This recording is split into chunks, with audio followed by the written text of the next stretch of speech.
Hello friends. Reasoning type के questions की demand बहुत सा आ रही थी।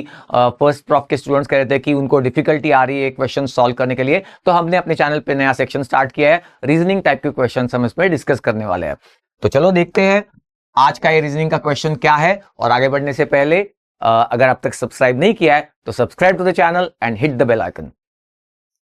अब क्वेश्चन ये है, माइट्रल स्टेनोसिस के पेशेंट्स में why do they have a lower probability of suffering from tuberculosis? अब देखो, फर्स्ट ईयर में आप माइट्रल स्टेनोसिस और ट्यूबरक्लोसिस इतना डिटेल में तो नहीं पढ़ते हो, लेकिन फिर भी आपको जितना भी इसका अंडरस्टैंडिंग है उसको बस कनेक्ट करना है। Let's see what is the reasoning. सबसे पहले आपको यह जानना जरूरी है कि ट्यूबरक्लोसिस का जो बैसिलस है, बैक्टीरिया है, Mycobacterium tuberculosis, it is a strict aerobe. Aerobe का मतलब आपको पता है, एरोबिक कंडीशंस मतलब in the presence of oxygen.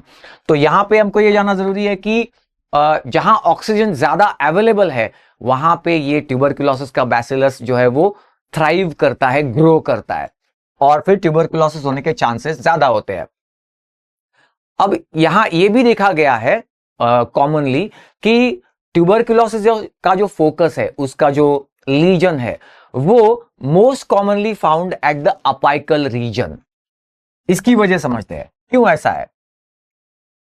देखो, apical region of the lungs, यहां पे ब्लड फ्लो और pressure in the vessels relatively कम होता है। क्यों? क्योंकि हार्ट जब ब्लड को पंप करता है, यहां पे सिर्फ डायग्रामेटिकली बताया कि हार्ट जब ब्लड पंप करता है और ब्लड पूरी बॉडी में घूम रहा है, लेकिन हार्ट के लेवल के ऊपर के जो पार्ट्स है, जैसे कि apex of the lung, it is above the level of heart, तो यहां ब्लड जा रहा है तो अगेंस्ट ग्रेविटी जा रहा है। Heart is pumping the blood against gravity toward the apical region, correct. और क्योंकि ये अगेंस्ट ग्रेविटी जा रहा है, इसलिए अपाइकल रीजन में प्रेशर जो है इन वेसल्स में, ब्लड वेसल्स में प्रेशर और ब्लड फ्लो कम होता है रिलेटिवली। ठीक। अब क्योंकि ब्लड फ्लो कम है relatively, blood flow and pressure कम है उन वेसल्स में, आपने एयर इंस्पायर की, नॉर्मल एटमॉस्फेरिक एयर इंस्पायर की, उसमें ऑक्सीजन है, ये ऑक्सीजन यहां तक पहुंचता है, सारे अल्वियोलाई तक पहुंचता है। अपाइकल रीजन में जो अल्वियोलाई है वहां पे क्या हो रहा है कि क्योंकि उनको ब्लड फ्लो कम है, तो ऑक्सीजन का जो डिफ्यूजन है from the alveolus into the blood, वो रिलेटिवली कम होता है, क्योंकि ब्लड फ्लो ही कम है।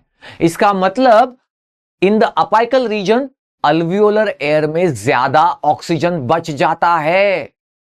अब इमेजिन करो, ऑक्सीजन ज्यादा बच रहा है अल्वियोलर एयर में, क्योंकि वो डिफ्यूज होके जा नहीं पाता ब्लड में।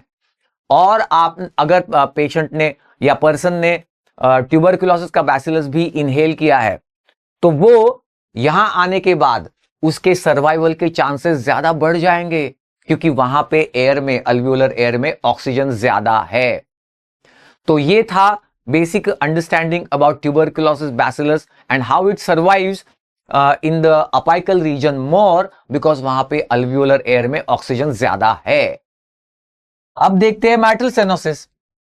देखो, आपको ये तो पता ही होगा कि स्टेनोसिस मतलब स्टेनोज्ड वाल्व। इसका मतलब यह है कि वाल्व ऑरिफिस जो है वो बहुत नैरो हो गई है, वाल्व लीफलेट जो है वो प्रॉपरली मूव नहीं कर रहे हैं, और इसलिए blood cannot go properly from one chamber to another through the stenosed valve. अब यहां पे mitral stenosis, mitral valve stenosed है, इसका मतलब क्या? लेफ्ट एट्रियम का बर्डन बढ़ जाता है, क्योंकि वाल्व प्रॉपरली ओपन नहीं हो रही है, वाल्व ऑरिफिस नैरो हो चुका है, तो लेफ्ट एट्रियम के ऊपर बर्डन बढ़ जाता है, उसका वर्कलोड बढ़ता है, वो ज्यादा पावरफुली कॉन्ट्रैक्ट करने की कोशिश करता है। और इसलिए दो चीजें होती है, एक तो लेफ्ट एट्रियम का जो मसल है वो हाइपरट्रॉफी होता है, और लेफ्ट एट्रियम में ब्लड एक्यूमुलेट होना शुरू होता है, क्योंकि वो प्रॉपरली जा नहीं पा रहा है ना थ्रू द स्टेनोज्ड माइट्रल वाल्व, तो वो वहां एक्यूमुलेट होने लगता है। और ऐसा करके फिर धीरे धीरे there is accumulation of blood backward, यानी लेफ्ट एट्रियम से पीछे पीछे। आपको पता है pulmonary vein drains into the left atrium, तो ये ब्लड थोड़ा पीछे पीछे कंजेस्ट होना शुरू हो जाएगा। जैसे ट्रैफिक में एक्सीडेंट होता है तो पीछे पीछे कंजेशन होता है ट्रैफिक का, वैसे यहाँ पे ब्लड कंजेशन होने लगता है और ज्यादा ब्लड पल्मोनरी सर्कुलेशन में रहने लगता है। There is congestion and engorgement of vessels with the blood. अब सोचो कि पल्मोनरी वेसल्स में ज्यादा ब्लड बच रहा है, रह रहा है, तो क्या होगा? अभी अपाइकल रीजन में पहले क्या हो रहा था? ऑक्सीजन जो है अल्वियोलाई से डिफ्यूज होके प्रॉपरली ब्लड में जा नहीं पा रहा था क्योंकि ब्लड फ्लो ही वहां कम था। ठीक, अब क्या हो रहा है? अब ब्लड पीछे पीछे पीछे आ रहा है, लंग के वेसल्स में ब्लड काफी एक्यूमुलेट हो रहा है, तो अपाइकल वेसल्स में भी अब रिलेटिवली ज्यादा ब्लड होगा। कब? किस कंडीशन में? माइट्रल स्टेनोसिस में।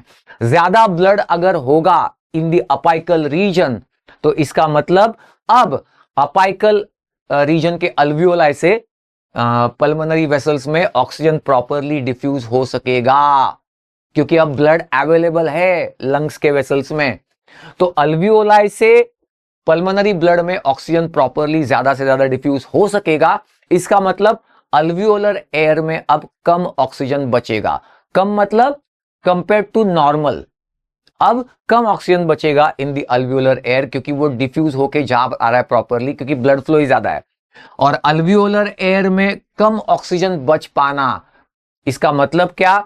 यहां पे पहले नॉर्मली क्या हो रहा था?